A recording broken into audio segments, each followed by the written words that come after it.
I love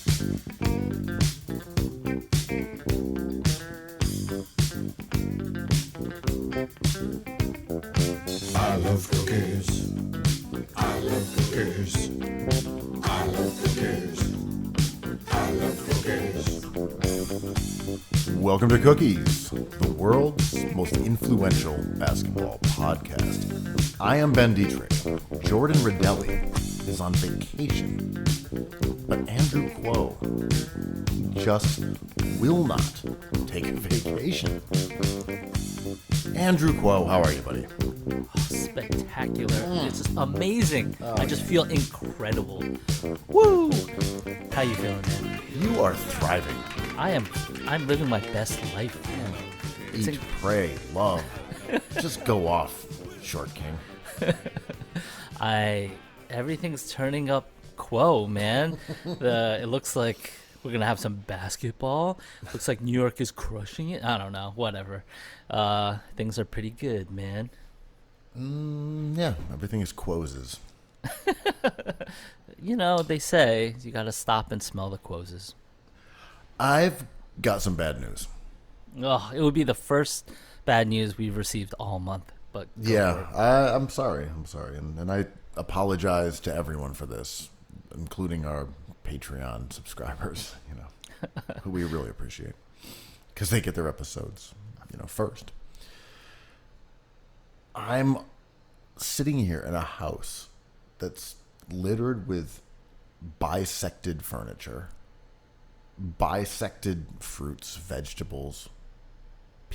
Everything is cut in half. There's sawdust, there's stuffing. I just wanted some cake. like the cake It's you not eat. true, dude. None of this shit's cake. I've been going around my house, cutting things in half left and right. No cake. None of it's cake. You're talking about the cake you eat, not cake like in money, not cake like in 90s rap cake. No, the delicious, sweet and spongy cake. And this became a thing on the internet because some people had gotten so good at making these damn edible cakes that they would just trick us all the time. Like, look, it's an adorable dog. Oh, I cut it in half and it's made out of frosting and carbohydrates. Yes. I see it online, but around me, and none of this shit's cake, dude. It's not cake. I've never been tricked. No one ever handed me something, and I realized later that I was looking at cake. But have you been tricked on a screen? Yeah, some of them are quite good. like as a simulacrum of cake. I don't know if they're tasty. Yeah. You don't see people eating these things, really. No. So remember when Food Network was a thing 10 years ago and they had like Charm City cakes on, and it was like this guy Duff making cakes out of fondant, and it was like an airplane, a space shuttle, a soccer player, and they would look so laughably bad that I'm like, of all the cake masters in the world, you picked this one? Because it basically looked like my kid could make that cake. It was just like, well, an airplane has wings, so we had to put wooden dowels in it so you can't actually eat it. And I was like, I swear on the internet, I've seen wedding cakes that blow my mind. So I went down to Baltimore once. I was on tour with a band, and we actually had Charm City Cakes make us a cake for our buddy's birthday. And it was a Vicodin bottle. Because he had taken Vicodin and thought he had broken his foot skateboarding. So he was injured. His doctor gave him Vicodin. He took too many of them and thought his second-story window was a door and walked out of it. Weird story. Vicodin is quite excellent. He when lived. I've He's had okay. it. Yeah? I've broken a foot or an ankle and had some Vicodin. I will say, not bad. What's it like? Tell me. It's very warm. So it's a lovely high. Not to say I'm advocating it. I don't think anyone should use any illegal narcotics and opioids. We have seen the downside of this in extreme ways. But as far as products go, they make a good product. Yeah, I hear it's Percocets also.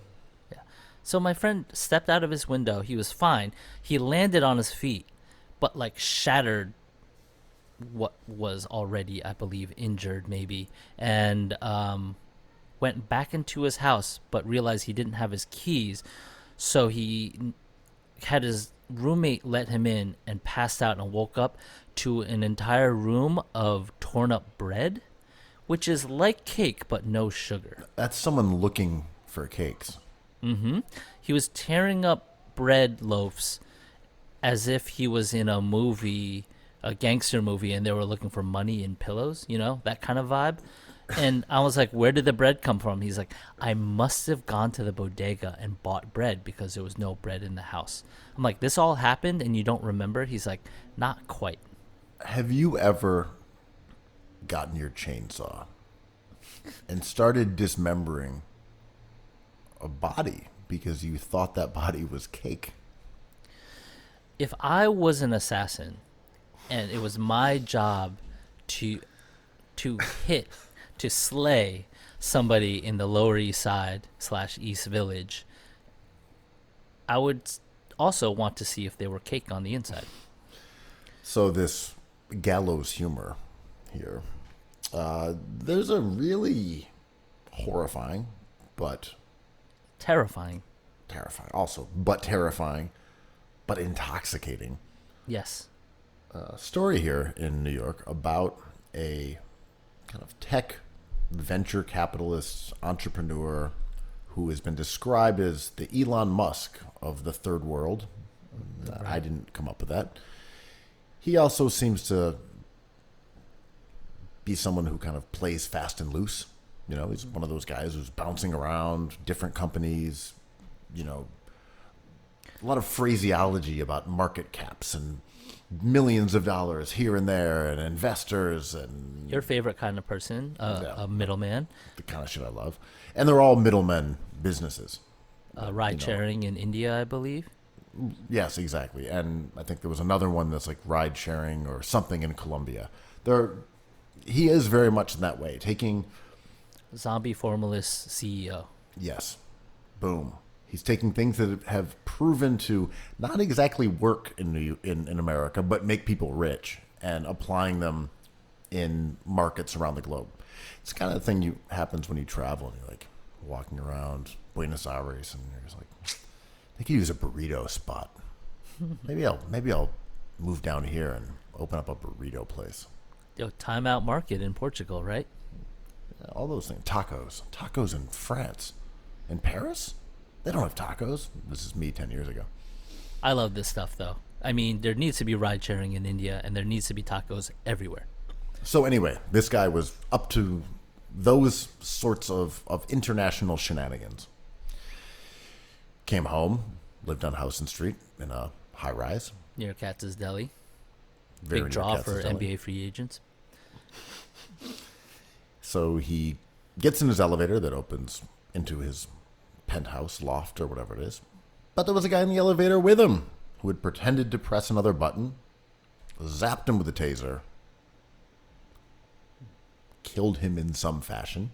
We don't know. We Don't know know he how. zapped him because there was a camera in the elevator. He got zapped and they fall out of the frame. So he was in the process of finding out if this Elon Musk of the third world was made of cake when the guy's sister shows up and I believe rings the buzzer. So the guy flees, the assassin flees, and then she comes up to make this gruesome discovery, is my understanding of it.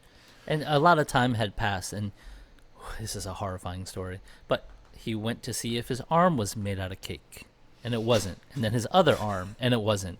And then his leg below the knee, and it wasn't. And the other leg. And then he put those non-cake pieces into plastic bags. And this is so disrespectful. I can't even believe I'm framing it this way. This is like a young man who just lived like in our neighborhood, right? But like, and his sister noticed he was missing. So fucked up. It is so outlandish that I cannot even take it seriously. It seems like something I would watch on Law and Order and be like, they've gone a little too far here, haven't they? Right? Like, As soon as I saw it, I was like, Dick Wolf, where are you? Where is the Law and Order episode. I want more of this. Yeah. I mean, this is kind of where Law and Order changed into something I didn't love. I love the Law and Order. It was like, oh, bird watchers. I'm watching this bird in Central Park. Oh, here's a window of a high rise. Someone's getting choked. Like, I love that kind of Agatha Christie Law and Order. This is just too Rob Zombie for me, man. I loved initial Law and Order, like episode. I'm talking the OG, not when you get into the the Special Victims Unit malarkey. I'm talking OG Law and Order. Criminal Intent. Yeah. I mean, fire. Yeah. I mean, wonderful shows. But you're right. The original Law and Order, epic. Blueprint. But yeah, some of those early episodes, back to back, Crown Heights riots and Michael Jordan's father's murder, like back to back. Yeah. Must see TV, man. Like that's like dropping, death certificate and America's Most Wanted back to back. Just incredible shit. Yeah. But anyhow, those ones were always ripped from the headlines, but they were about sort of larger social issues. They were always, so many were about, race or AIDS. I mean, this was the 80s Mental and 90s. illness. Mental illness, exactly. So this one is very much a modern version where it's a wannabe tech baron cut up in his high-rise luxury apartment in a gentrified Lower East Side. So this guy had done stuff like, he had a company called Prank Dial, where he sold downloaded prank calls you could use on your friends, and there was like many lawsuits and 100 subpoenas against him. And then he had a ride-sharing company in Bangladesh, blah, blah, blah. Another one in Nigeria. So this guy seemed to be accumulating enemies. Yeah, this is the part of the story where it's like, why would someone do that? I'm like, oh, as soon as you read about it, I'm like, there's dozens of reasons why this probably happened. Well, this is the kind of guy who gets zipped up. Yeah, I was a ride-sharing guy. This guy stole it out from under me. I'm going to send my cake inspector to give him a visit. I can't believe I'm talking about this. Like, this man died. It's wild, but what in the world is this damn story, man? This is not a way to get corporate revenge, or maybe it is. I don't know. International rules are not the regular. Quotes from people have been amazing. Someone was like, he played a ukulele. He's full of ideas. And there was another one that was, he was a machine, dude. He never stopped. He was always trying to make money, said his friend. Big cocaine energy, right? No, I disagree. I mean, I feel it. It's possible, but I disagree. I think I wonder what it's like to be an entrepreneur. These guys who their only interest in any of these things is the money element, right? Mm-hmm. So that's why it's all over the place. It's prank calls. It's ride sharing. It doesn't matter. Yeah. There's no passion. There's no interest except for how the levers of tech and money work. And once you understand how to pitch something and get into a market and bring money to bear behind you, I feel like you can do what this guy did.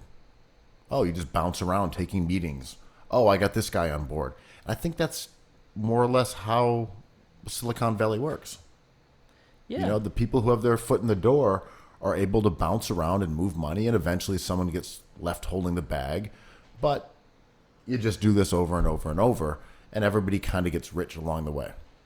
The influence of Shark Tank should not be underrated ever, because that show has now been on so long that the original cast members look significantly older than they did, and like that has influenced the way we think about like entrepreneurship, business. And you're right, like I think maybe 15 years ago this guy would have been that book, The Pickup Artist. He would have been one of those guys who'd be like, oh, like I'm post magic at the bar, and now I try to read people and manipulate people at a bar through dating and friendship and opportunity. And then that evolved into like, oh, I have aspirations for money and all the things that I know about the Pickup Artist and Shark Tank and the stories we always hear about entrepreneurship. I'm going to apply that to my life, and it works sometimes, right? And this guy is worth, I heard he was worth 100 million, and he had like a $2 million loft, which seemed weird to me. But he was young, and he was loving the East Village with all the bonobos, you know? I don't, how many But Cactus so much Deli of this is sandwiches do theoretical, you eat? right? Because they're Yeah. businesses that exist or don't exist, that work or don't work, that are still losing money, but someone might give you money for them. I don't know how all that works. I think to your point is that 15 years ago, this guy would have been going towards Wall Street. Mm-hmm. And now it's tech. Yeah. And to your point, it's these cultural indicators that say, well, you could be a tech bro, but like you might not want to be in finance. Finance might be a little too lame, but being in tech, you know, you can wear sneakers. You can be kind of cool. You can be viewed as like a fun dork while actually just secretly being like a money craving madman Yeah, yeah. in the same way that people are on Wall Street. Where, to my point earlier, you don't have any actual passion for bringing ride shares to Bangladesh. You just see it as an opportunity. I remember there was that. Remember when the internet was getting hot and there was that documentary, I believe it was called Startup.com, about the .gov guys, and they had this huge idea about doing all of our municipal stuff online, like, you know, registering to vote, actually voting, parking tickets, all of that. And that seems commonplace now, but 20 years ago there was a market for that. They did not care about helping anyone's life. They were trying just to get to the market with their idea first to make that money. And they ended up just shaking hands with Bill Clinton and getting there, and it didn't end up working. But their concern wasn't like our country. It was like, we need to be the first to this market. And then I'm sure that didn't work and they moved on to a different market. Sometimes these things can work out for the greater good, but for the most part, it's a lot of middlemen, Quo. Guys who are not there for the greater good. Yeah. They're there for the betterment of themselves. And the .com money dried up years ago, and the startup money has dried up as well. And I love this stuff. I listen to podcasts about like pitches, the Pitch podcast, which is amazing. And it's hard to squeeze like 100K out of someone. It's like, I want to invest in your company, $10,000. And I'm like, oh, that's not going to do much. As we're finding out with the economy in New York during COVID, you know, like this money doesn't go very far. And, you know, I've not thought about middlemen this much ever, but since we do a pod that seems to be about middlemen, I have been thinking about them, and I like them more and more, including Chris Middleton. The interns are going nuts on Chris Middleton. I think he's fantastic, but just a little boring. A classic middleman. Yeah, almost literally a middleman. But A lot of middle range jumpers. oh, he's so good, man. So mid. But if one of these can hit on something that actually like makes our life better, it's fine that rich people lose a ton of money on 100 of them, you know? Look, I'm not a middleman. An I'm a assassin just middleman. cut me down the middle, man. Let's get to the real point here. Yes, that sucks for that dude. Like, no, I mean, we're cracking jokes because it's a wild story. Obviously, I do not want this guy to have been murdered. That's foul. That's crazy. Got killed in his own apartment. I don't. That's crazy. That's crazy. Is it a fake story? Like, it just doesn't seem real to me. Exactly. So that's why there's an air of levity amongst the Cookies lads that seems inappropriate, even to me. Right. Especially from you. Nice. But my point here, though, is that there was an assassin.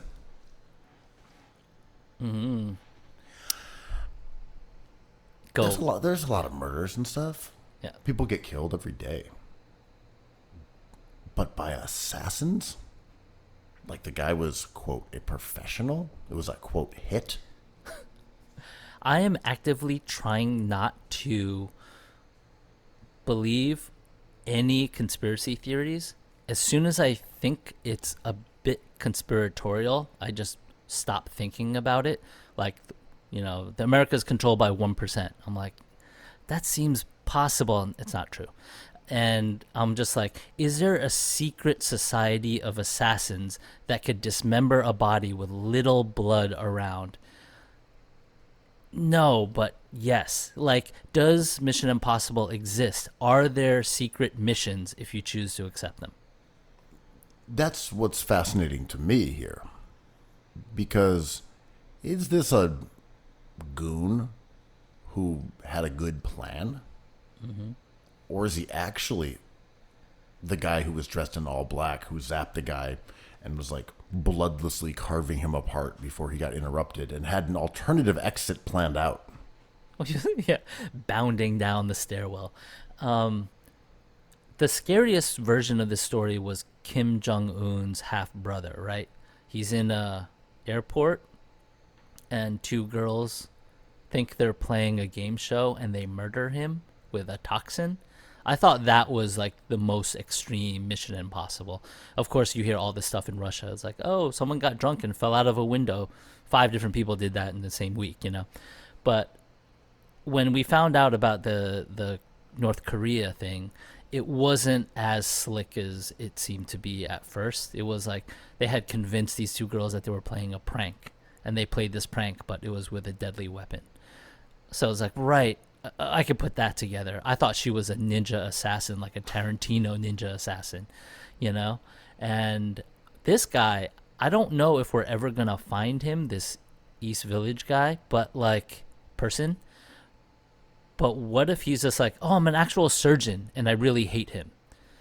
Or I'm a surgeon / psychopath, which is interesting too. Instead of like a shadowy money kind of government agent. Oh, I mean, this strikes me as someone who is doing it for the cash. But there was no cash to be had, right? No, I mean that someone paid him to do this. Oh, revenge stuff. I don't think this guy had any feelings about it. I think this just seemed like a cold assassin. I think he was a hitman. And he was a hitman. How come there's been no NBA player with the nickname the Hitman? It happens all the time in baseball, Don Mattingly. But what do you hit in basketball? Jumpers, baby. I mean, that's true. But like, I'm the hitman because I hit shots. All right, I guess someone could pull it off. It's kind of terrible, but I feel you. There's some really bad nicknames out there. And I'm going to concede that someone could be called the hitman for hitting shots, but it does suck. I mean, the Durantula exists, right? The servant. I mean, Embiid wanted to be called the process. That was good. It wasn't the process is cool, but like wanting to be called the process, like I don't know. Yeah, it was pretty funny. It's funnier that Gordon Hayward insisted on being called the procedure. It's like he just wouldn't let up about that. I am the rebuild. No. You're making so much money that we have to rebuild. I know. I'm the rebuild. It's me. Gordon Hayward. Big the Baby's procedure. Big Baby's like, I've turned into the tank. Hey, Jalen, you're the sweetener.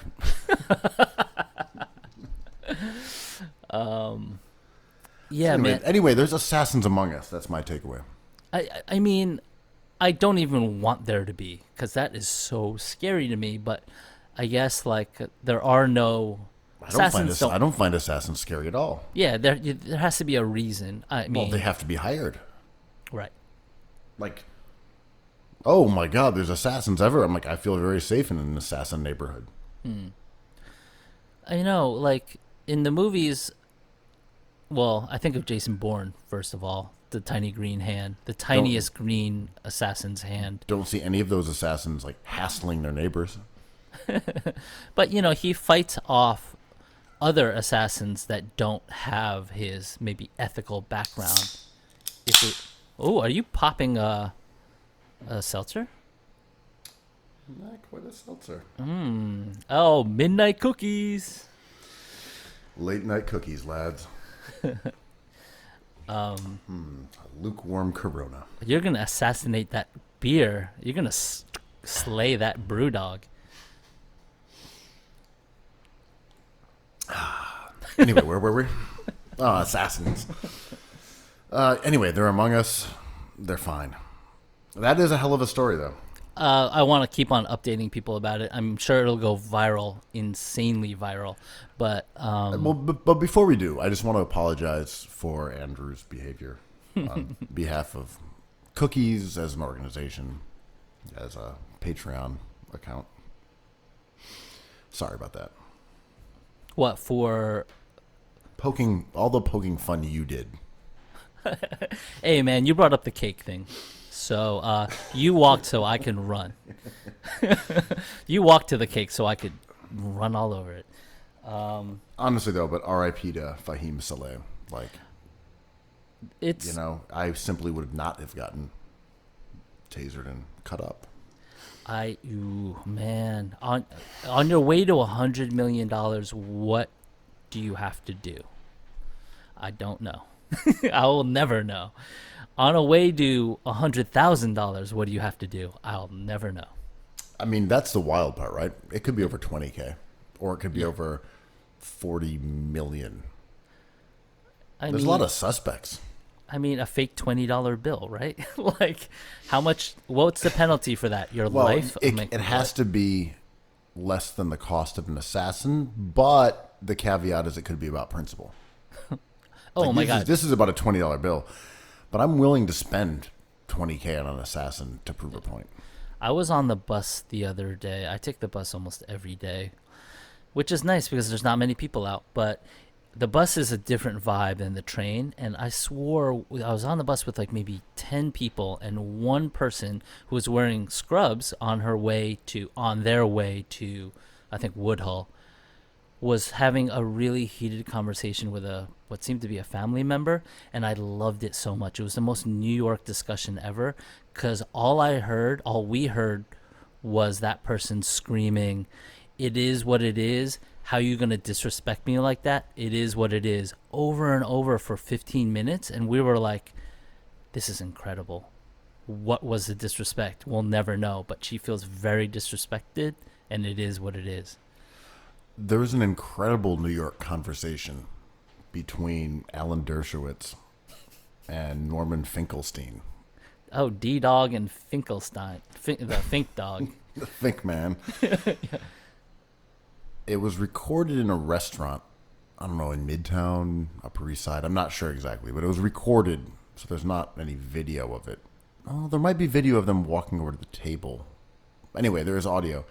It's a wild conversation. Finkelstein's like, "You called my mother a Nazi, like, conspirator. I can't believe I didn't kill you." Like, it's Whoa. but they're like, "Yeah, I know the neighborhood you're from. We went from the same school." Like, it's an incredibly New York conversation. They're taking it back to, like, Avenue J. Wow. Anyway, if you want some more New York verbiage and New York lore, that's a Yeah. good one. I love the New York conversations that you overhear, and it's very Stephen A. Smith. It's a lot of gusto, a lot of emotion, a lot of amazing words. It's almost like a song, but nothing's actually said. So you can watch two people get into a heated argument for 4 minutes, 5 minutes, and still not know what they're arguing about. It's amazing, and I think it happens everywhere, but in New York, it's a little bit of a spice. There's like a little New York flavor in there. I think that part of it is the population density, public transportation. Mm-hmm. You just overhear so many more conversations here than if you were in LA. When would you even, I'm in an intelligentsia coffee and hear someone talking? Yeah. I just don't, you don't have that same sort of portal to other people's lives. Yeah, and it becomes a performative thing too, where it's acceptable to kind of argue in public, I think, on public transportation here. And sometimes, loneliness is, I think, super real. And when people want to emote, sometimes it's with like a thing that they're not even passionate about in front of other people, It's like, how are you going to disrespect me? I'm like, oh, that person didn't see you. It's like, what, you're not even going to talk to me? Oh, it's super performative. Yeah. So Finelli's reopened. Oh, I which love is that place. Old school little burger spot. Awesome. And they have outdoor seating kind of lining, the sidewalk there. This was a few weeks ago. They may have actually built out the whole, outdoor seating thing. This was just a couple tables that they brought outside. Finelli should be able to have the entire block of Mercer Street, I think. I agree. Give it all to him. And it was nice though. You know, had a couple beers, drank had a burger outside in the little burger bubble. Mm-hmm. And yeah, there was a guy on a conversation. And he just was ranting. I guess it was his wife. I don't know, whatever. Girlfriend, significant other. And he just kept going on and on and on. But he was across the street and he kept wandering over towards us. And you're like, if you cared about this conversation being private, you would never walk over around all the people who are like eating burgers and drinking beer. Yeah. You're intentionally trying to get us involved in some sort of amorphous way with the argument you are having, whether it's getting us on your side in your own head. Sure. Like, I just made a great point, and all these people over here in the burger bubble, they know it. They know it. They're overhearing me saying Oh, I love all it. these great points. It makes me so wistful, defund Wist, for a Wist. city that we're sitting in right now. It's amazing. This just happened. It just happened, Quo. It happened in the burger bubble. You can get it. You just saw this on the train.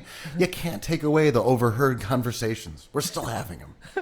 Oh, they're out there, and they're awesome. And I used to get annoyed by it, and then I realized I was stupid and wrong, and now I love Stephen A. Smith, and I love all these arguments about disrespect and how it is what it is. Not for nothing.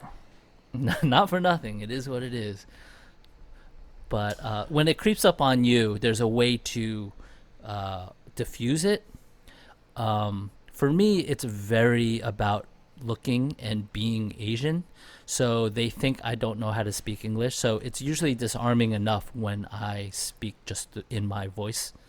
But I don't know. There's a way to express like, oh, I'm not gonna do this because I don't have this skill set. So move on to someone who's good at this, and they always move on.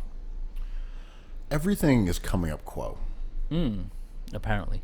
Like today, when all the blue check marks went down, you continued to thrive in your unverified life.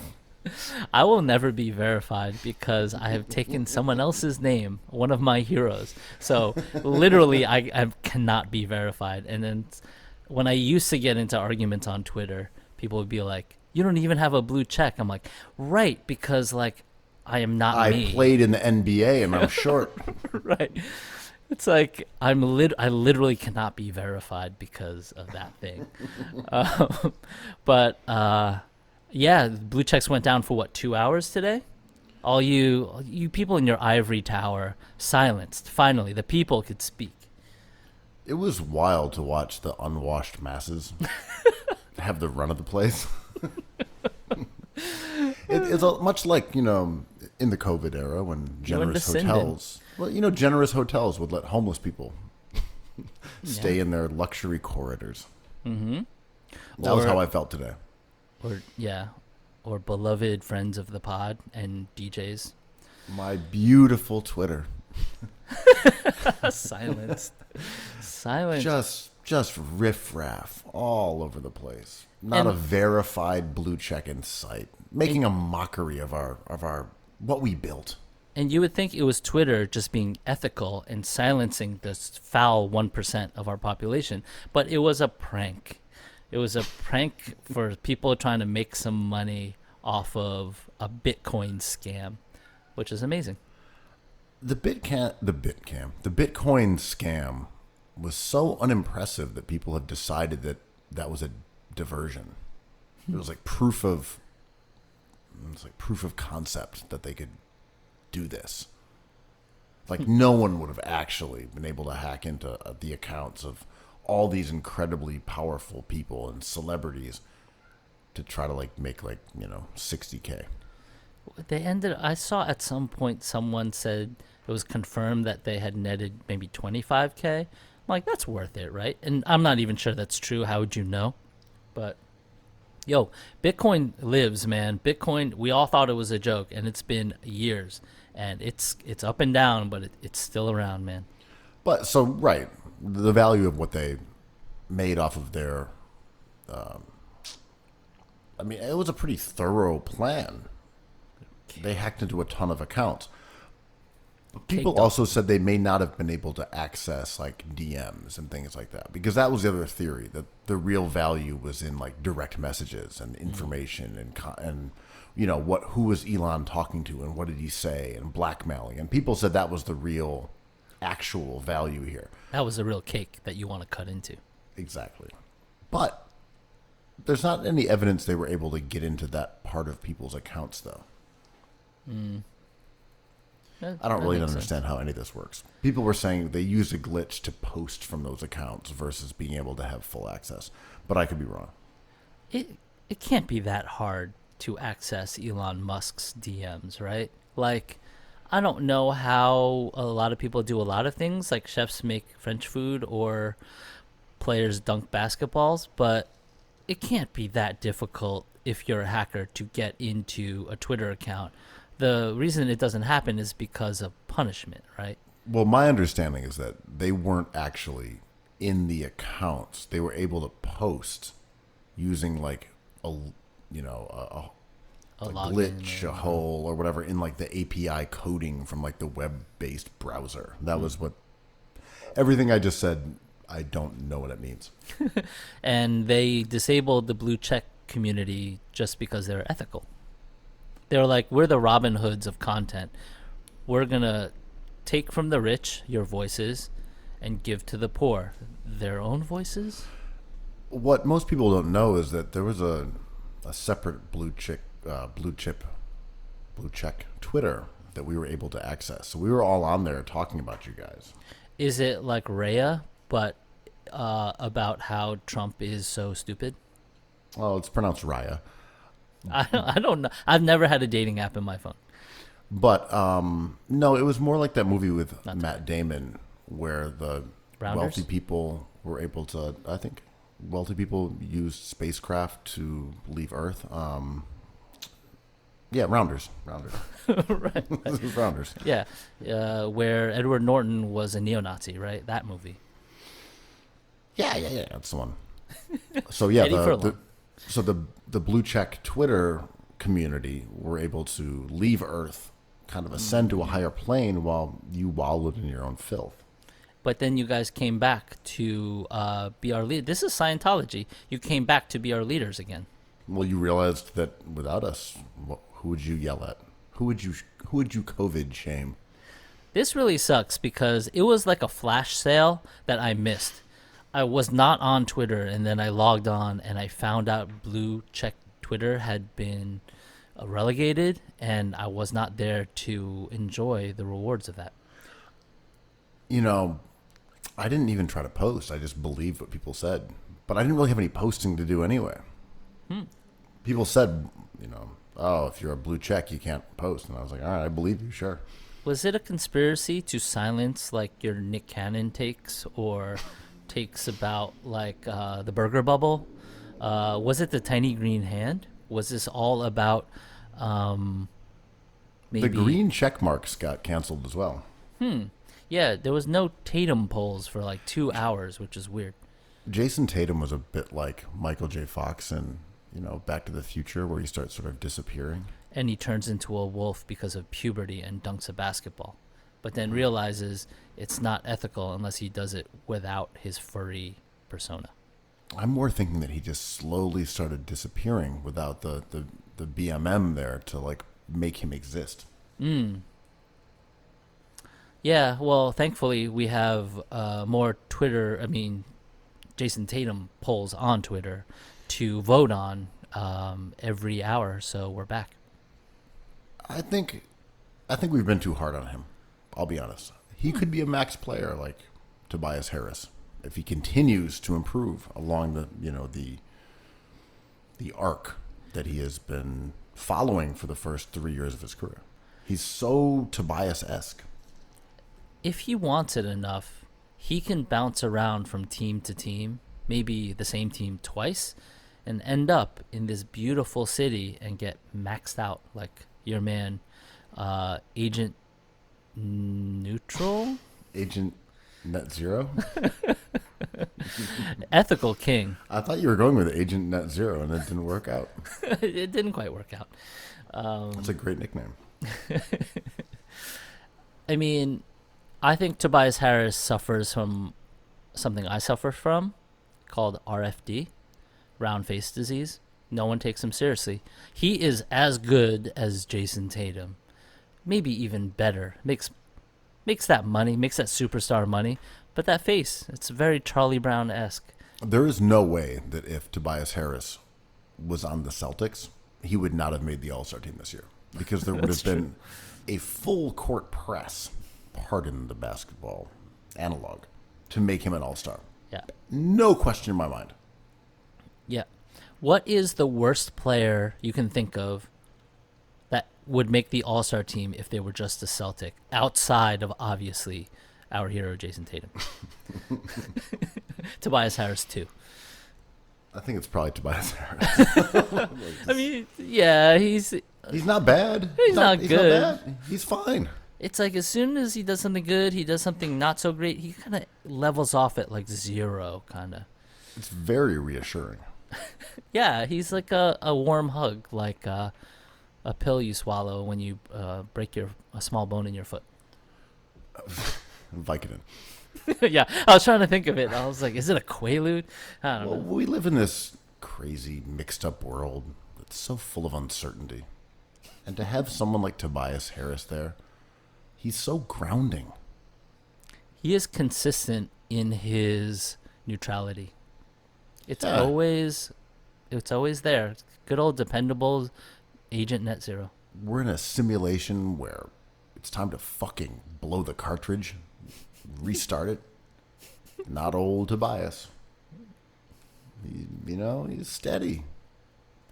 Gives you a good game today, bad game tomorrow, medium game the third day. But don't forget, in his prime, Tobias was a conundrum. In his prime, he was a fugazi. That guy was a fiasco. Yeah, he was in Tobias Harris's prime. He was a quandary, man. Y'all forget Tobias Harris was a dilemma. My man. Young Imbroglio. I mean, Tatum peaked a few years ago. They had to rearrange the entire statistical universe to make him good. But the tiny green hand has power, man. It finds that cake slice no matter where it slices. Okay, carry the two. Yep, it looks like Tatum is a mobile basin. Great.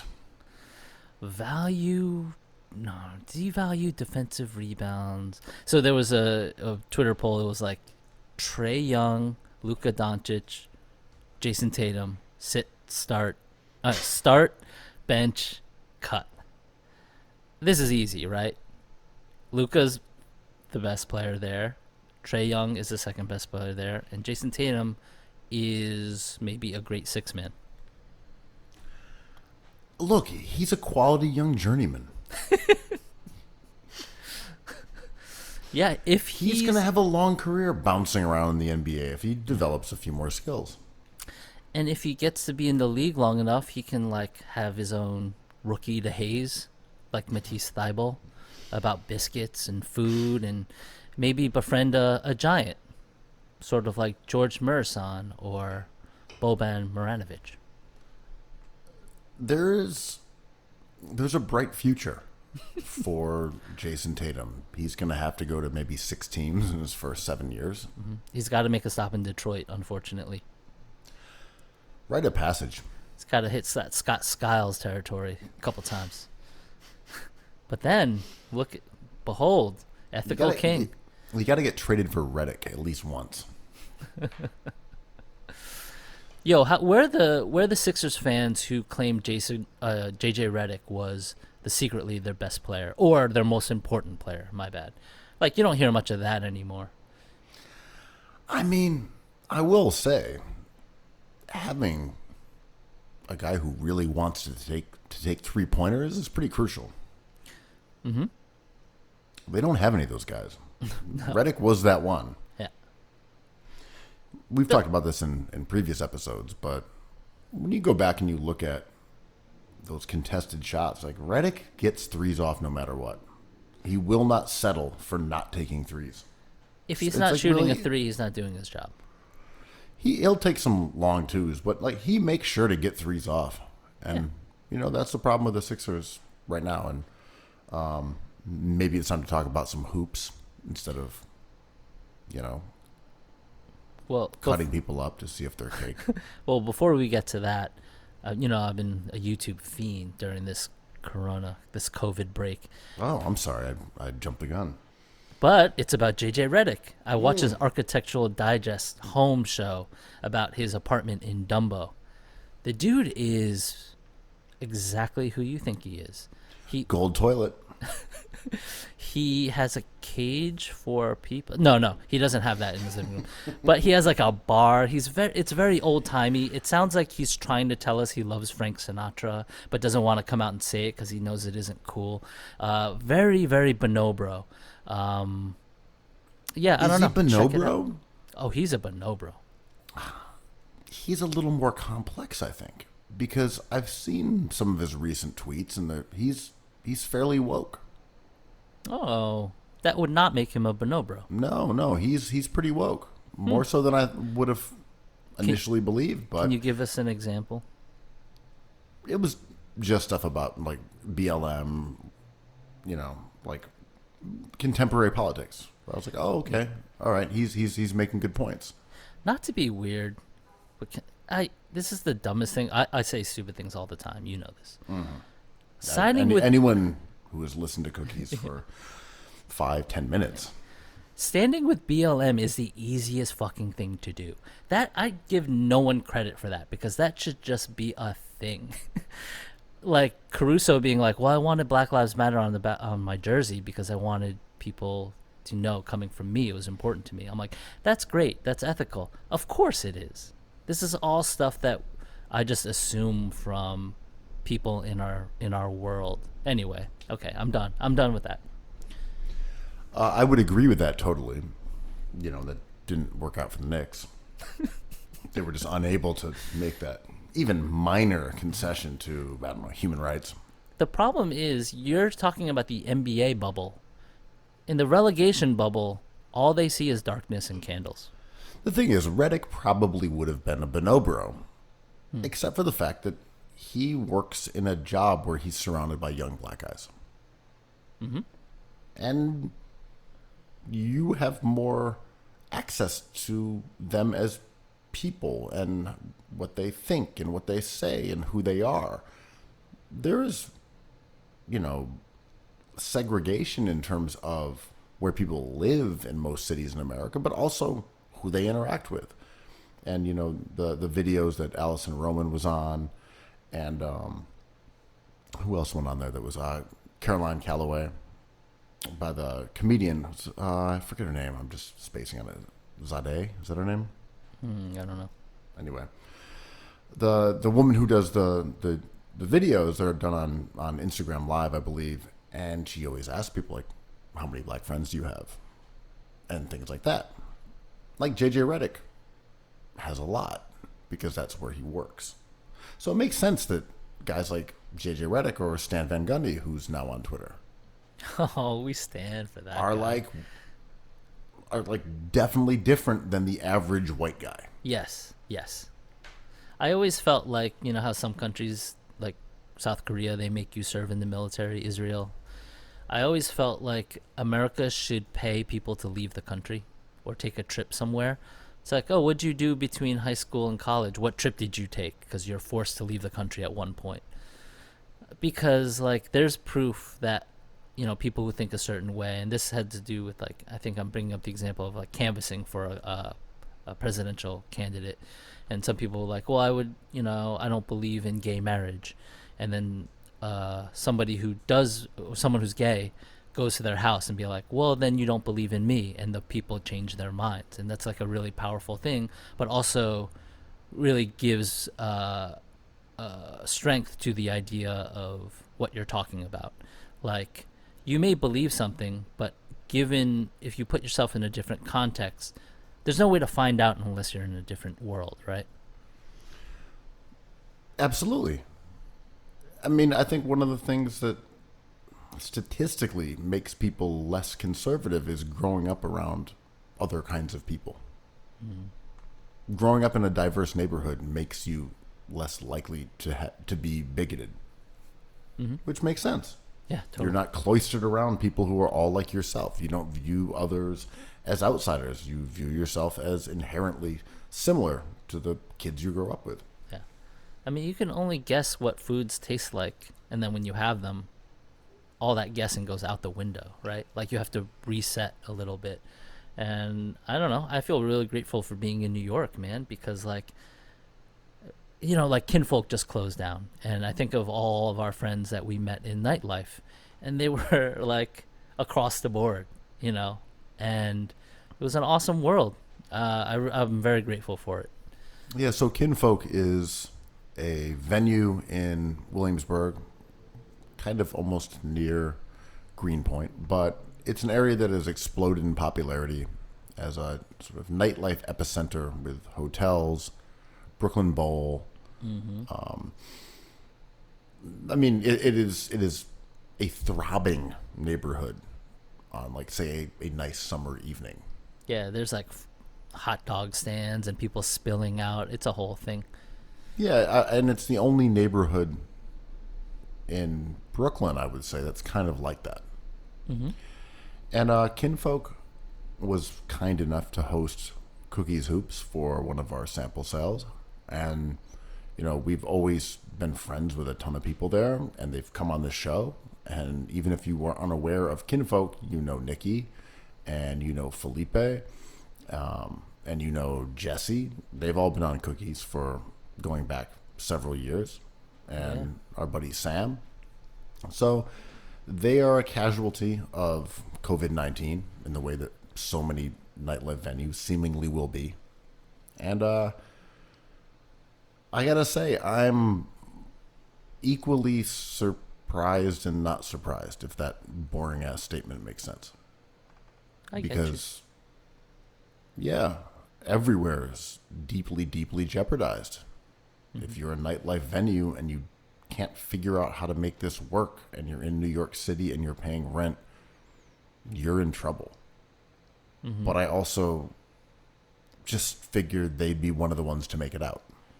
Yeah, they had a broad vision of what that thing was. They had a store next to the bar club that sold clothing and like books, and it was kind of a lifestyle brand. They put out a magazine too, right?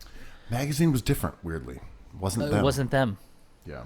So they had a clothing brand, but they also had two venues there, really. They had one that was kind of a club, and then one that was a bar, and they could use both of them. And there was an upstairs area too, so they could do art shows, they could sell clothing, they could do a bar, they could do parties in the small space, they could do concerts, bigger events. They had a stage in the other one. It was a large space. It was really like quite impressive. And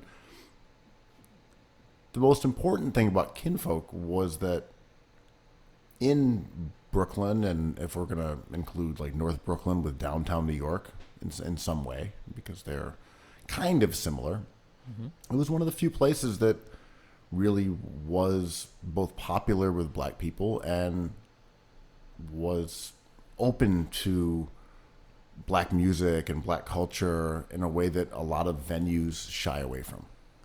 Can anywhere survive? Like Odessa just closed down this week, and it's an old diner on Avenue A, and it's been around for guessing like 40 years at this point. But I walk by maybe once every couple weeks, and there's never anyone in there.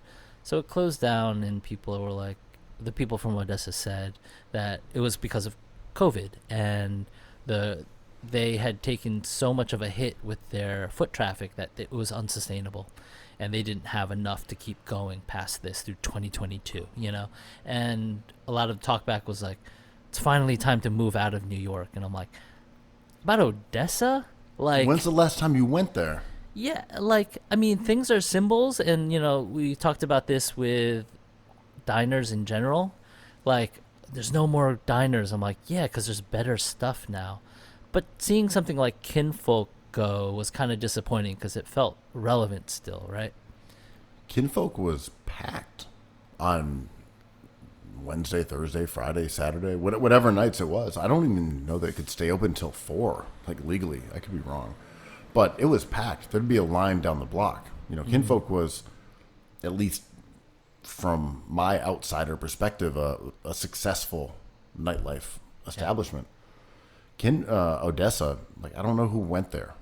No, the food's lousy. I mean, we had evolved from. I mean, it was comforting to have a bowl of chicken noodle soup and like a potato pancake for sure. I mean, I like it. I think it was cool, but I personally don't know the last time I ran into Odessa. Yeah. I go to Veselka like once in a blue moon. Yeah. Yeah, and we have the same kind of, we trigger into the same kind of reactions when these news stories hit. Like, oh, what happened to the old New York? Odessa's gone. And I'm like, that was already kind of a ghost of itself. But Kinfolk's, when Kinfolk and China Chalet closed, I'm like, oh, that's notable because they still had some heat to them, Yeah. I think you can mourn these places for leaving because they do give New York City its personality. And there's a universe in which those places can stay existing forever, right? Mm-hmm. Where you say, I know people don't go there, but we don't have to worry about them closing. And that's a different reality than one we live in because of the cost of rents. But that is kind of the ideal, that places can last as long as they want.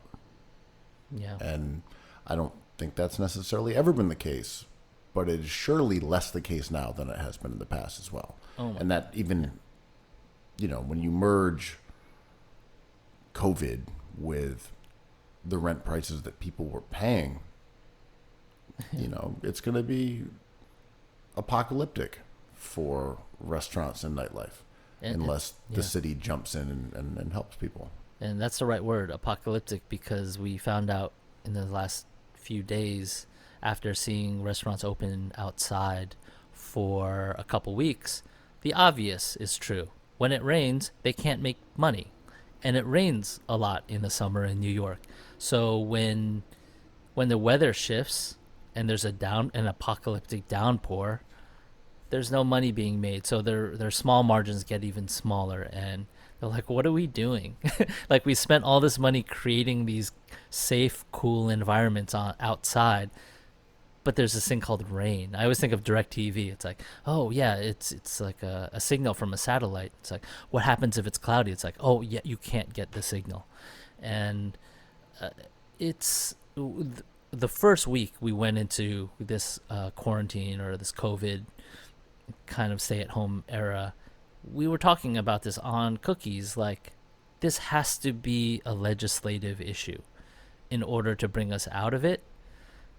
And a zillion days it feels like since we had that conversation, like, there's still no plan. So, well, we did the worst of both worlds. Yeah. We fucked our economy while letting the disease spread rampantly. Like, the worst possible job you could have done. Yeah. Absolutely savage the country from an economic standpoint while making sure that everybody also gets COVID. Well played. I lost my cool the other day. Just like, I always have the news on if I'm home, and I'm home a lot these days, and it's just a bunch of boomers ruining everything still. And I know this is like the most boring kind of idea, and I had not thought about it for months successfully, but then I just kind of lost my cool, and I was like, can these guys just care about something? I just want to know what they care about, because it's just like, it seems like they care about arguing and gotcha stuff. Like, I wish they would just pass a bill that would help somebody. It's like, oh, we have no more masks in hospitals. I'm like, how did that happen? It's like, oh, no one actually ordered them. I'm like, it's just deeply unserious. Yeah. Like, oh, look, it's Ivanka posing with Goya products. Oh, here comes Trump. He's posing with Goya chocolate wafers. Like, this is just not serious. I know. It's like, let someone else do this, man. You don't care enough about this. This is just chimpanzee shit, man. Like, yeah. oh, look, I'm holding a Goya product. Like, yo, get out of my face. Yeah. Like seriously, just this is not an adult rational way of dealing with anything. Yeah. I try to stay positive as hard as I can, and like it kind of makes me assures me when he does dumb stuff like posing with Goya chocolate cookies, that I'm like, oh, this is good. Because if he just says tomorrow or the day after tomorrow, hey guys, I'm not good at this, I'm not a politician, but this is serious and it's time to buckle down and together we can do this, he's going to win by a landslide. His buffoonery is just reassuring to me that nothing has changed with him. If he tweaks it a little, we're going to have Ivanka Trump in her second term, right? It's wild because as weak of a candidate as Biden is, his strategy of hiding.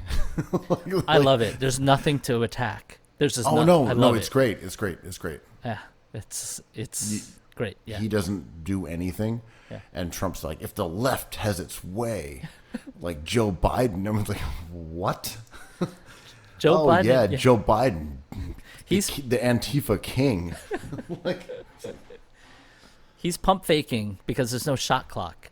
So he has like a 1 point lead with 4 minutes left, and he's like, cut left, no, cut right, and faking passing where he has no concern at all for shooting the basketball. dude, he's barely even doing that. It's like, oh, he's got a 1 point lead. Like, where's Joe? I think he's in the locker room, and he took his shoes off.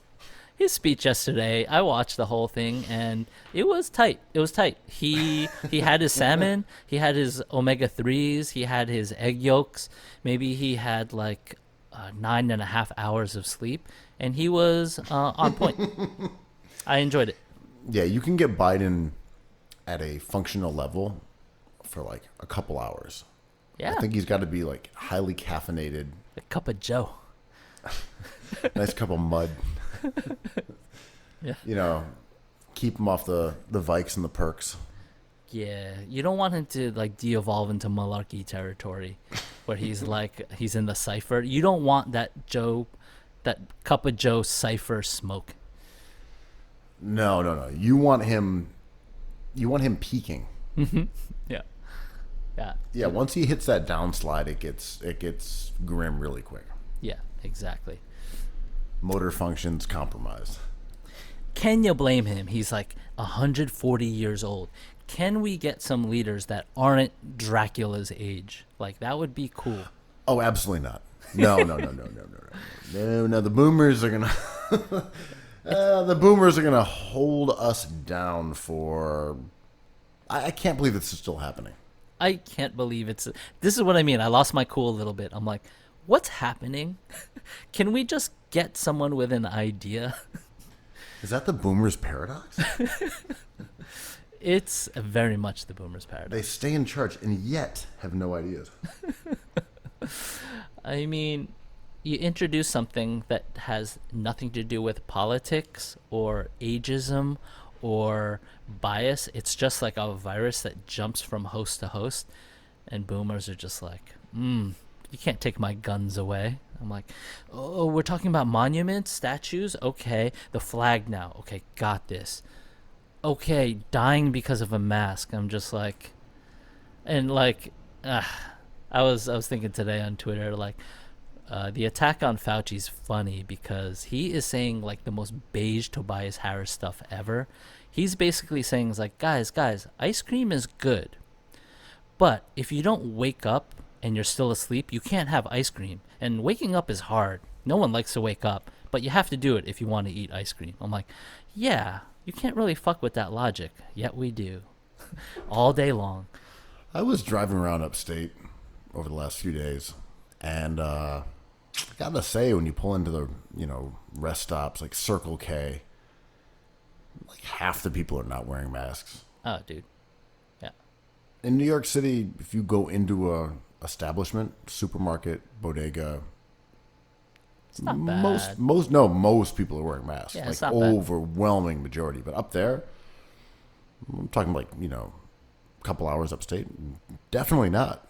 I mean, I went into one. People were behind the counter, in a Dunkin' Donuts in like the, in the gas station, just not wearing, masks around their necks. You're like, for all the grief that we give Florida and Arizona and the South, man, they're doing the same shit here. There just isn't that much COVID to spread it around. Man, it's Like, hard we to can get off our high horse about the behavior of people in other states. it's hard to shovel those garbage plates into your mouth with a mask on, though. Nearly impossible. Virtually impossible. You know what is possible? Ben Simmons at the 4, man. What's up? Wow. It's all happening.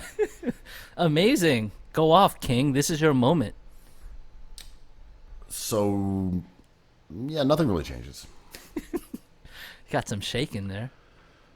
I like that. I think that makes sense. Oh, I love it. But if you look at last season, right? You had the backcourt ostensibly was Jimmy Butler and Redick. Like, Simmons was at the 4. Like, in many, many lineups that the Sixers use when Embiid is off the court, Simmons is at the 4. Yeah. Dunk spot. He's been playing 4 this whole fucking time. Yeah. The only difference is that they're going to put another guard on the court in the starting lineup. And I think that makes sense. But in terms of this weird idea that this is a demotion or a concession to him not being able to shoot, or that it's a sign of his weakness, this is all just Sixers fan shit. Sixers fans are insane. They're puppets of the tiny green hand. Absolutely. They are manipulated left and right. Like, Sixers fans are the only group that think a guy in the dunker spot is like, a fig leaf covering the nakedness of Ben Simmons' inability to shoot. Every single team runs someone into the dunk spot when they post up on the elbow or in the short corner. They all do, because you can't space a court in the NBA otherwise. You can't do it. You can't put 4 people around the perimeter when someone gets the ball on the elbow. You cannot do it. Yeah, this is Like, all you semantics. can't do it. And Sixers fans like, oh my God, I can't believe Ben Simmons is there in the dunk spot like a loser. I thought he was a star. Go watch Kawhi post up. When he was in the Raptors, when he was in the Spurs, a big always runs down, whether they can shoot or not, and goes to the dunker spot. I swear This has been LeBron happening was in the- there in the Heatles era, too. But this has been happening in the NBA since the beginning of time. Yeah. You go back and watch Tim Duncan and, David Robinson. Go watch Oakley and Ewing. Bynum. It's happened forever. When one guy posts up, the other big goes to the short corner behind him, because that's how you can spread the court. Yeah. You can't put 4 dudes around the perimeter and avoid a double team. Because if you put 4 guys dotting the perimeter, you can guard them with 3 guys. You can run a double team at the guy with the ball, and all the passing lanes are still covered up. That's why you can't do it. You have to put someone in the dunker spot, because that guy can never be left open. So you basically put someone in the dunker spot so you can play 4-on-4 instead of 5-on-5. And I think a lot of this reaction is semantics. It's wording. And it feels like all we're doing is arguing about words these days, because the word dunk has a bias to it, being like, oh, you're not skilled enough to do anything else, like you're shoot ethical. a 3. We know it's the most valuable shot, right? Like, yes, dunk every ball you can. That's a 95% shot. and I think when people think Ben Simmons is being relegated to a unitasker role, they're misinterpreting what that spot is. And the word dunk derails it, because it's like, oh, he can't handle the ball. You take away all of his strengths. And like, even veteran NBA sports writers who are tiny green hand adjacent, like, fall into this trap, being like, well, if you put him in that spot, you're taking away what makes him great, which is his playmaking. I'm like, what are you talking about? That puts him in the deadlier position to make a play, I think. No. You got it all wrong. If you have a 6'10" elite playmaker, what you want to do is put him on the baseline behind the 3-point line on the opposite side of the court. That way he's completely out of the play. He can't catch a lob. He can't get an offensive rebound. He can't do anything. If he's over there and honorably standing behind the 3-point line 25 feet from the basket, then he's at his most valuable. That's what's the wild part about this, is that people are like, oh, if only he could space the floor. Yeah, that would be so cool, right? If you could put the guy who's literally the most efficient scorer / distributor in the entire NBA. Point creator, yeah. If you could just put him somewhere far away and have him stand there, oh, that would be fucking sick. The nerds years ago told everybody that 3-point shots were valuable because they were worth one more point than a 2-point shot, and we ran with it in a way that is hilarious, being like, well, if you can't shoot a 3, then you're not a smart basketball player. I'm like, no, that's not what efficiency means. It's like, each player has a different kind of DNA to them, and Ben Simmons' efficiency his top 3 efficiency doesn't come with that one action. Just get over it. People just do not understand spacing at all. They just don't. Gravity is still lost. Yeah, right. They just don't understand spacing. They think spacing means, can you make 33% on 3-pointers? If so, then you can space the floor. Just deeply untrue. No one's explained defensive honesty correctly yet. It's like every time it's like, well, it's sticking to your man. I'm like, that's not what happens. That's what a junior high coach tells you to do. But in actuality, like, I think Stan Van Gundy was like, if the 3-point shot is so valuable, then why do the Bucks, who have the number 1 defense, let their opponents shoot the most of them? But what he didn't understand was they're cherry picking certain players, right? They're goading the worst shooter into the shot, and they're dealing with the good ones, what they get. Right, and that's the thing, that if Ben Simmons gives you 3 3-pointers a game and he makes one of them, people would say, well, yeah, he can space the floor. He's shooting 33%. It's point per possession in the half court. That's okay. It's useful.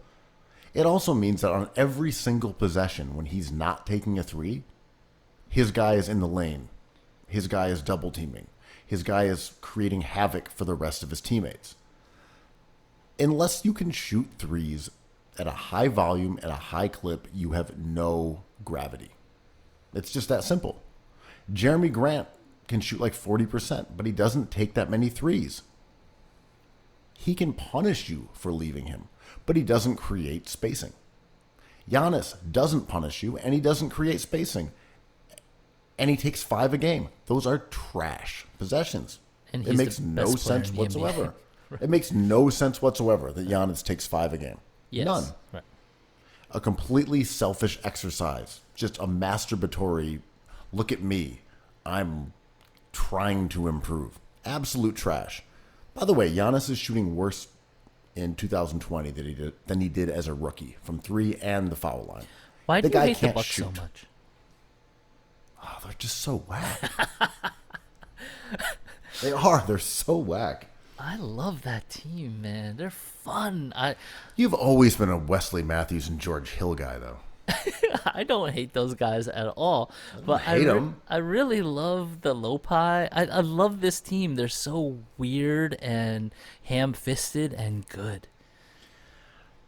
I only hate them because they're so bland. Blandino. Yeah. I don't hate hateable teams. They're not even hateable. They're the worst. They're not bland. They're super exciting. I don't No, know. they're not. You stop it right now.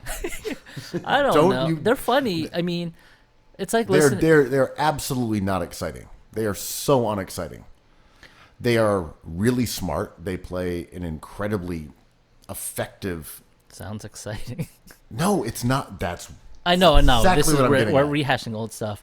It was funny. I was re-listening to one of the great records of all time, Screamadelica, Primal Scream. Right? It's all over I thought you were TV. gonna say like Cookies like 132 or something. Yeah, and it is still an amazing record, but it's transformed because it's funny. And a lot of the moves in the '90s that were kind of cool, like these breakbeat moves and the combination of indie rock with like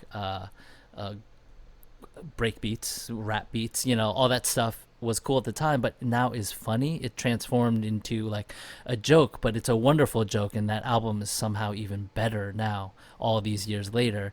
And I kind of feel that way about the Bucks. Like, I know this isn't slick stuff. It's kind of oafish and dumpy, and these characters are like not cool, and I love them.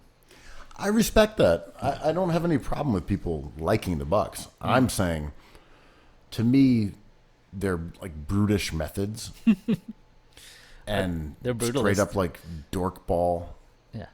expected value, offense and defense. I get it. It makes total sense. I would do the same thing if I was them. Yeah. I just can't abide by enjoying it. Can Donovan Mitchell snitch enough in the burger bubble against Giannis, again with the tzatziki? Can he get in Giannis's head with this anonymous hotline? Right. So the burger bubble, they've got an anonymous burger bubble tip line where you can snitch. And I'm sure Donovan Mitchell is chattering away on it, using all types of funny voices. He's got Hey. that low voice going like, Dwight Howard was seen not wearing a mask. Donovan, is that you again? It's like, gotta go. Click. Yeah, Jimmy Butler, see? He's up there dribbling in his room all night. Yeah. I saw LeBron James sneeze into the buffet. Rudy Gobert is up to his old tricks. What's the penalty for the snitching? Nothing, right? I mean, breaking news I'm seeing right now. Lakers' Dwight Howard says he was reported to the NBA hotline for not wearing mask. Like, what are you going to do? Like, wear the mask, man. There is no sin bin, right? It's just like, do better. Like, it's kind Also, of what wait, why are they even wearing masks? This is a good question. I mean, I thought we were in a burger bubble. I thought they'd been under quarantine and, like, tested 10 days ago. Yeah, They weren't having contact with staffers. this is a Bleacher non-report, I would say. Yeah, if it's a bubble, then why should you have to wear a mask? I mean, photos I've seen of people, they're not wearing masks, so that's a weird one. Can't You know, wear when, one on the when you court. see guys on boats and hanging out, like, not a lot of masks. Well, whatever. I guess better safe than sorry, and when you're in the burger bubble. Yeah. But, You can't eat a burger stack through a mask. That's true. They're really trying to shut down on a lot of things. Mail order brides, food services. Thirst trappage. People are trying to breach the bub. In both directions, man. Both sides, breaching that bub in both sides. Yeah, we had Rashawn Holmes go out and get that food. It must have been delicious. He was psyched on that food, man. And he breached that bub. Yeah, he breached the burger pub. Was it jerk chicken? What would be worth it? Realistically, like I would breach the bub for Taco Bell. Like I Really? I love Taco Bell. What would you breach the bub for? Realistically, we're not talking like a steak from Minetta Tavern. Like, Well, I don't know what's available in South Florida. I mean, certainly Taco Bell, a You can't breach the diner. bub for Taco Bell. Come on. I love Taco Bell, but the food is When's the last time you had it? couple of weeks ago at the cantina because they have a vegan menu now, man. Have you seen this stuff? Okay, now I believe you. You're as uncool as I thought you were. Okay, I thought that was believe just idle, lip service. Rashawn Holmes-esque bullshit. But yeah, okay, yeah, you'd breach the bub for for a A vegan. burrito supreme. Yeah. And they can Mexican replace pizza. all the cheese with like al fresca, which is just like pico de gallo instead of cheese stuff. Anyway, Let's get back on track. Yeah. And we've had people on the internet say players have invited them to join them in the bub, or maybe outside of the bub, on the edges of the bub. The thing is, she could have just been lying, or it could have been something that was said in jest. It was very believable. I was going to say, but because she's an Instagram model, because Trez follows her, because we're thinking of these guys as like, horny on Maine. Mm-hmm. Horntown. They're in the bub, and like, why would you not believe it? But if you think about it, it could have been as easy as like, are you trying to come to the bubble? And she's like on Twitter, I just got my first invite to the bubble. And everyone's like, oh my God, these guys again. You trying to get the bub? Right. You know what I'm saying? It could have been right. someone saying it in jest. And she tweeted it kind of in jest, but as like a demonic clout move. Which worked. So Which respect, worked. That's what I'm saying. Yeah. It could have been said in total jest, like, oh, you're trying to, fly down here. Because this is a real thing with like basketball players, celebrities, rappers, stuff like that, musicians. It's like flying people in. Mm-hmm. It's very, very. It's been going on for ages, of course. But I remember interviewing a rapper in L.A. and he was like, "Yeah, well, L.A. is kind of like a fly out town, a Superman." He called it a Superman city. And I was like, "What do you mean?" He's like, you fly the girls in." Was this Soulja Okay. Boy? No. Influential But same deal. Is that like basketball players fly women around all the time? Yeah. No, for I'm like, sure. you Paul mentioned George earlier, stuff, like Raya, you mentioned earlier. Like I know girls off that who were like, oh yeah, some guy just like offered to fly me to Italy, so I decided to jump on a plane. My favorite was I saw a meme. It was like someone on Raya, I guess, hit some guy up, and she was like, "Are you a sugar daddy?" And he's like, "Yes." And she was like, "Cool. Tell me about yourself." He was like, "My name is Hank Hill. I run a propane business in Arlington, Texas." She was like, "Perfect." Well, I'm in a burger bubble. Yeah.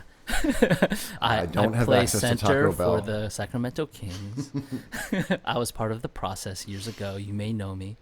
I'm not Tony Roten, but I think these are all human things, right? And people complaining about the food is human. People complaining about the complainers of the food being like, "I'm grateful, you're not grateful." These are all human things. This is Lord of the Flies. This is like starting Twitter from just the Tobias Harris zone, from zero.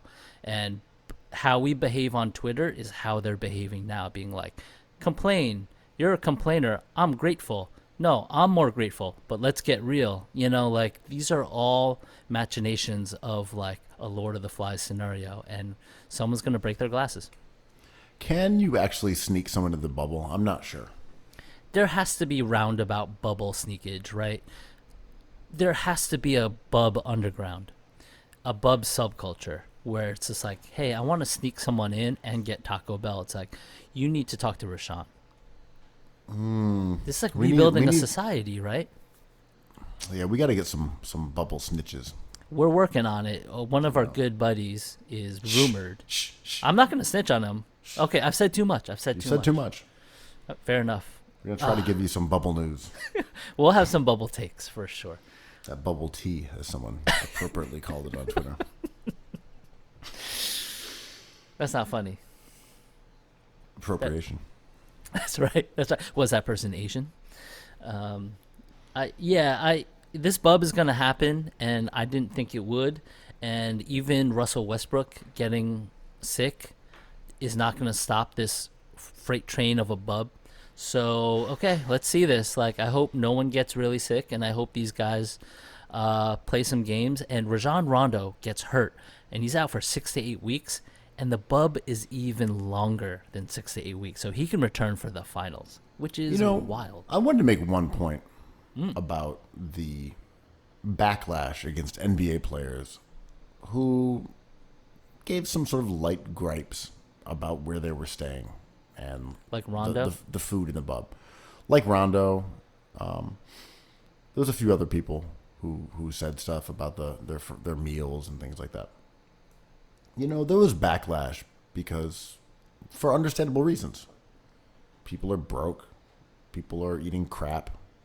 You know, all they have is beans. They have to boil them to show who's boss. They don't have jobs. They're in their dingy apartments. And an NBA player says, "Look at this room. This is trash to me.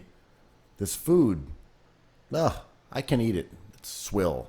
And people are like, "I should be so lucky. You're so tone deaf. Read the room." But I think that's missing the point. What guys are complaining about is autonomy. They're complaining about being treated like children. And it's one thing if you're John Morant, he was in college a year ago. He was eating ramen. He was going to 2 practices a day and doing whatever his coach told him. If you're Rajon Rondo, you're in your 30s. You've been on a bunch of different teams. You've signed contracts. You've made, I don't know, whatever, $130 million or whatever the hell he's made. It's different. You're a grown adult, and people are saying, okay, you're going to stay in this hotel room for the next 3 months. You're going to eat the food that we give you. You can't see your family. You can't see your girlfriend. You can't date. You can't see your buddies. That's what these guys are complaining about. You know, to position it as, oh, they're ungrateful because they don't want to eat, you know, salmon out of a bag. No, man. It's that they're grown adults being straight up stripped of their autonomy. And they may have a good time in there. It may be memorable, and they go fishing, and they play basketball, and it ends up being good. But that's why they're annoyed. It's not just like they don't have a big enough desk. It's like they don't have any choice. Yeah. And they're guys who are successful and wealthy and respected, and they walk down the street and people want their autograph. These are guys who have ascended to the highest possible tier of what they do for a living. And they're being told what to eat, what to do, where to go, where to live, who to see. Yeah, and that's what I mean by it's deeply human, right? And I think this has a lot to do with COVID and not being treated like an adult. Like, everyone must wear a mask. It's like, well, I'm an adult. How dare you tell me what to do? Like, our hero, Steve 1989, eats rations with glee and joy, and he becomes a star. If we forced these guys to eat those rations, it'd be like they would revolt. It's like the whole lobster myth, right? They were fed to prisoners and they hated them, and then we decided they were delicacies and they became the most expensive food item per pound. And like, well, one of them. And what you're saying is true, right? Like, these are men, very, very successful geniuses. You know, and you put any genius in a situation where you strip them of their kind of autonomy, they're going to complain about something. And it's not even a big deal. Rondo isn't like, this thing is inherently flawed. He's like, my room sucks. I'm like, yeah, it does kind of, because you're Rajon Rondo. That's what I mean. And people were saying, well, that's because he's rich and he's so far removed from, you know, this kind of environment. Well, not really. He hasn't been told he has to go live for multiple months in one room.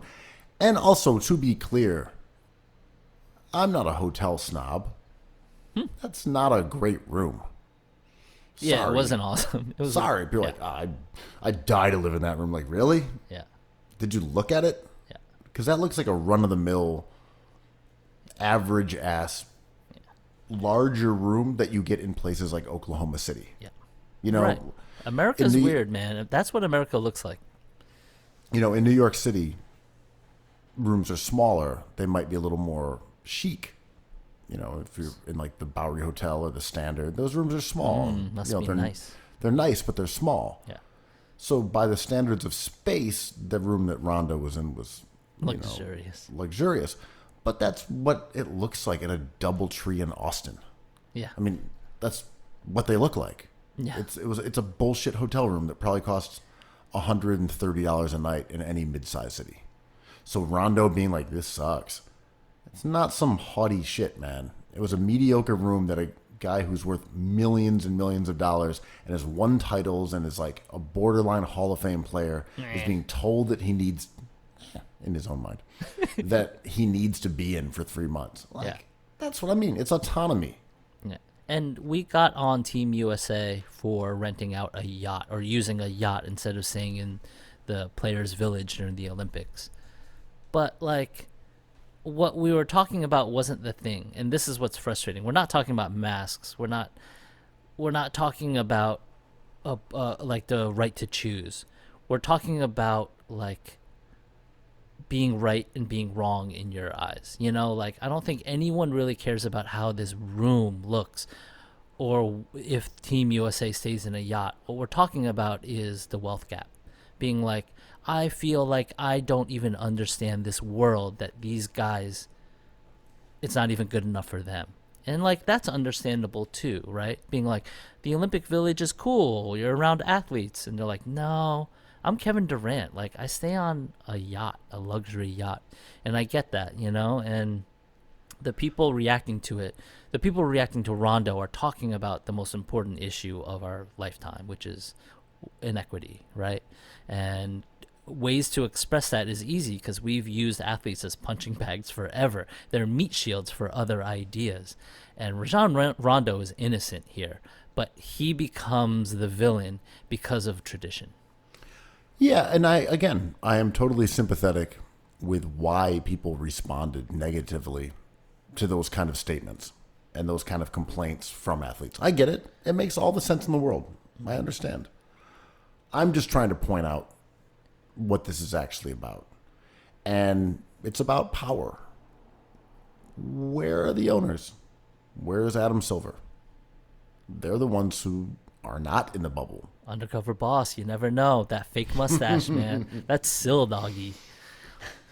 That's Dan Gilbert. Mark Cuban, 360 dunk from the foul line. Oh, I thought you were just an anonymous European on the Mavericks roster. Tillman Fertitta, amazing. Dolan outside throwing pebbles at windows, Just trying to get his way into that checkers challenge. which is not happening, thankfully. We don't want to watch the Warriors lose to R.J. Barrett and the Knicks. Steph Curry doesn't want that smoke. That Before we Frank go, smokes. let me run a little bit of Knicks news by you, and let's just get a quick take. You know I love it. Thibodeau remains the top dog. But apparently, Jason Kidd wowed Knicks executives. Yes. So Kidd is, I think, in the mix. I love it. What do you want? I mean, because your motivations are Sinister. questionable at best. Perhaps sinister. Until we have one true talent on the team, which is Mitchell Robinson, maybe the best draft pick aside from Ewing. Until we get another one, just bring the chaos on, because there's nothing to protect. There's no player to cultivate. If they get LaMelo, it's on. But I don't think they're going to get anywhere close to LaMelo, especially after that dunk that's going viral. Like, now every team's like, well, maybe we should pick him number one because of that dunk. What if the Knicks drafted him? If the Knicks drafted him and brought they him back had to Thibodeau, brought him back to New York. I would be really excited. Shows up at his first practice. They cut into him. And he's made out of cake. And he's made out of cake. Yeah. What kind of cake, though? What would LaMelo Ball be? I know his name kind of makes me think of lemon. So would it be a lemon cake or would it be red velvet? Because he's kind of like that soft touch. But it's also passing mellow, thing. so it's got to have marshmallows in there. It's got to have some sort of mellow type of filling. Is it chocolatey? Because his game is kind of like that sweet. I don't know. Hey, thank you guys for listening to Cookies, the world's most influential basketball podcast. Cookies. Cookies.